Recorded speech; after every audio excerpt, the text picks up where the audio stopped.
Now, we'd like to extend our deepest sympathies and condolences to the families and friends of these individuals, and we pray for healing in their lives, however that looks.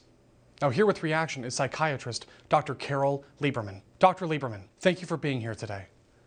My pleasure.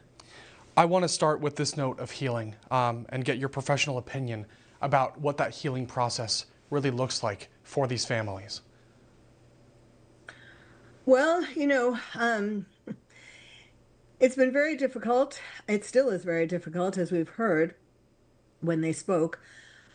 Each in their own way, though. The survivors had their way of healing. I mean, for example, they talked about their symptoms, and it was clear PTSD, and it was also survivor guilt.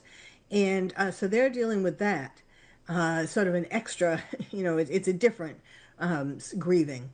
And of course, the parents and the other family members, they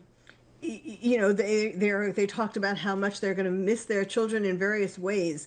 Now, you mentioned the father of Kaylee. I watched it all yesterday. I was glued. What was interesting was that even though I call him the Teflon defendant, he was determined to not show the family members how their impact statements and the survivors, everybody who made an impact statement, he was determined to show that they didn't hurt him, that it didn't bother him. And he sat, similar to that.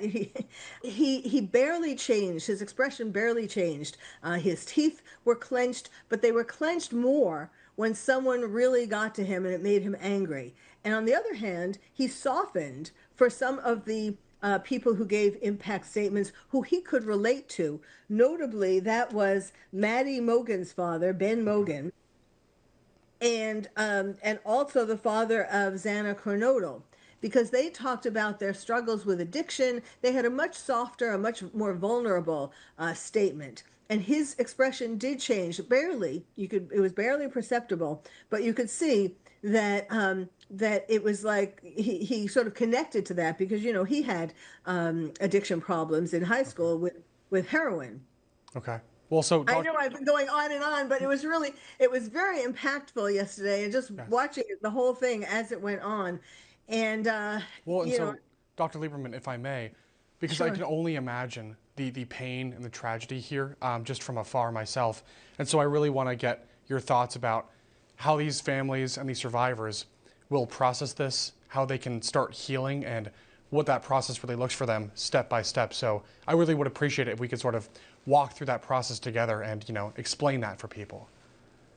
Well, it's been a very long process. It's been an extended grieving process because it's been almost 3 years from the time that the murders occurred in November of 2022 to now.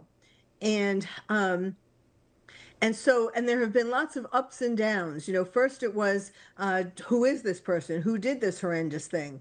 Right. Then it was a lot of frustration. I know especially Kaylee's family felt a lot of frustration because the authorities weren't really giving out a lot of information. They still actually, they were the family who felt the most upset that he got a plea deal because they wanted him to be tried so that he would tell the motive and so on.